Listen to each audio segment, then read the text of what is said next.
வந்து ஸ்க்ரப்ல யூஸ் பண்ணாதீங்க, ஸ்க்ரப்பே வேண்டாம். ஓகே, இதுல வந்து ஃபர்ஸ்ட் என்ன சொன்னோம்? ஸ்கின் ரிஜுவனேஷன், ஸ்கின் வந்து புதுப்பிக்கிறது, புதுசா வளரும். அப்ப புதுசா எப்படி வளரும்? வளர்ந்துட்டே இருக்குமா நம்ம ஸ்கின்? இல்ல, டெட் செல் வேற, ஸ்கின் ரிஜுவனேஷன் வேற. புதுப்பித்தல் அப்படின்னா சொல்லுங்க, என்ன டிஃபரெண்ட்? புதுப்பிக்கணும் எப்படி? நமக்கு நியூ ஸ்கின் வளரும். கரெக்ட். நியூ ஸ்கின் எப்படி? கரெக்ட். டெட் செல் இல்லமா, நல்லா புரிஞ்சுக்கோங்க. டெட் செல் வேற. டெட் செல் வந்து ஸ்க்ரப்ல தான் பண்ண முடியும். ஸ்கின்னையே, பழைய ஸ்கின்னை பீல் பண்ணி எடுக்கிறோம், மேல உள்ள உரிச்சு எடுக்கிறோம். ஆமா, ஸ்கின் ஒரு லேயரை உரிச்சு எடுக்கிறோம். ஒரு லேயரா வரும். ஆமா, கண்ணுக்கு தெரியாத மைக்ரோ ஸ்கின் லேயர் வரும். கண்ணுக்கு தெரியாத தோல் உரிக்கலாம், வாழைப்பழ தோல் உரிய மாதிரியே மாட்டுத்தோல் உரிய மாதிரியே கிடையாது.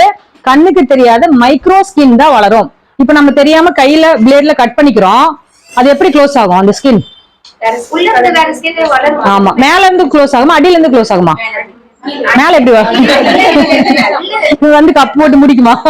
இல்ல, அதாவது அடியில இருந்து ஒவ்வொரு ஸ்கின்னா வளர்ந்து மேல புது ஸ்கின் வரும். அதே மாதிரிதான் இவங்களுக்கு இப்ப இந்த ப்ராப்ளம் இருக்குன்னா, இது ஃபுல்லா பீல் பண்ணி எடுக்கிறப்போ அடியில புது ஸ்கின் வளர்றப்போ நம்மளோட யங் ஸ்கின் எப்படி இருக்கும்?